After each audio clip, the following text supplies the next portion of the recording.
Hello, my name is Krista Drescher-Burke, and I am the Data and Research Officer for the Greater Louisville Project. The GLP's mission is to catalyze action around deep drivers, including health, education, 21st century jobs, and quality of place. Just a clarification, we are not GLI. Don't get us mixed up, we're commonly confused. And it's also important to point out we are not at all affiliated with the mayor's office or with the city government.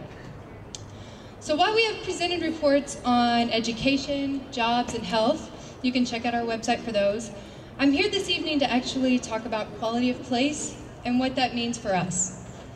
The GLP strives to present data that benchmarks Louisville against 16 peer cities to make Louisville a better place for all people who live here, rather than people just with a bachelor's degree or with a job in a STEM field. So this is our list of the peer cities that we revised this year. For more information about how we revised the list, you can talk to me or check out our website. When I talk about poverty, I'm referring to the federal poverty line, which for a family of 4 is a little bit less than $24,000 per year. Now compare this to the worldwide poverty line, which is $2 a day. So for a family of 4, that's not quite $3,000 a year. Among the cities the GLP compares Louisville with, we rank 10th. Oh, you can't see that. We rank 10th out of 17 for number of kids in poverty. When you look at the chart, we're not so bad, but you can't see it at all, I guess. But we actually have a little bit more than 1 in 4 of the kids in Louisville live below the poverty line. Now, there are obvious problems with poverty, such as not being able to afford luxuries and necessities.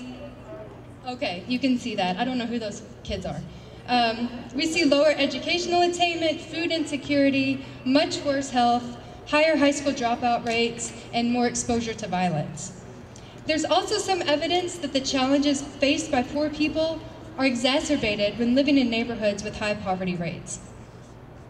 Okay, can't see that very well either. But when a poor person lives in a poor neighborhood with a higher than 20% poverty rate, their problems are exacerbated. There are fewer job opportunities, higher levels of psychological distress, higher rates of crime victimization. In Louisville, about 13% of our total population live below the poverty line. And 10 of the 24 neighborhoods defined by the Health Equity Report have poverty levels in excess of 20% for adults. And in 14 neighborhoods, more than 20% of kids live below the poverty line. Now these neighborhoods are home to about 1/5 of the total population of Louisville.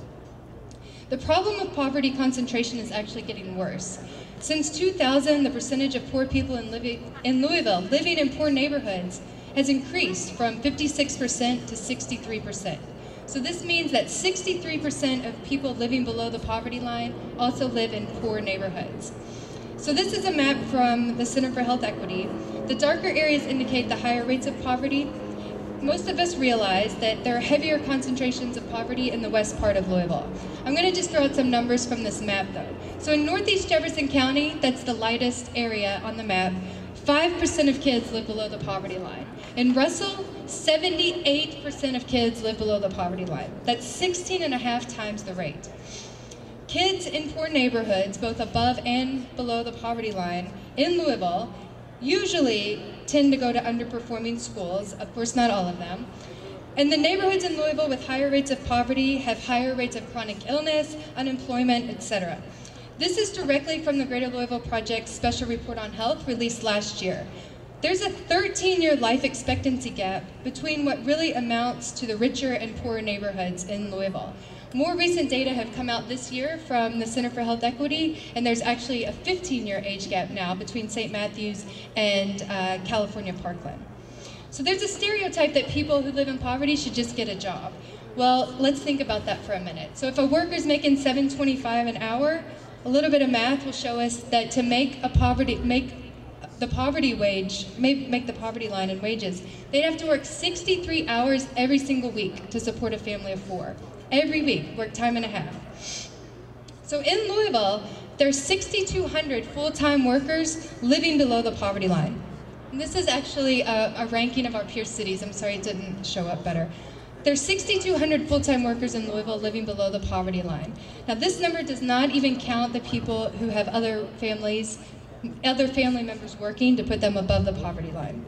So there are lots of things happening in Louisville that are going to address poverty, not a lot of groups. There's a big push to invest in education.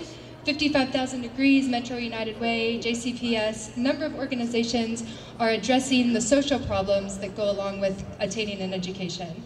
There's also a lot of discussion around increasing minimum wage. The GLP does not take a stand on that one way or the other, Ben. So we know that there's pros and cons to this all the way around. There's also a proposed food hub in West Louisville that's going to bring jobs as well as eliminate some of the barriers to accessing healthy food.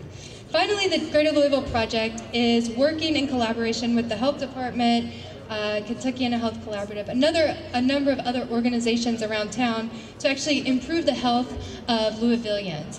Now, this does not directly tackle the problem of poverty, but it does address some of the negative consequences of living in poverty.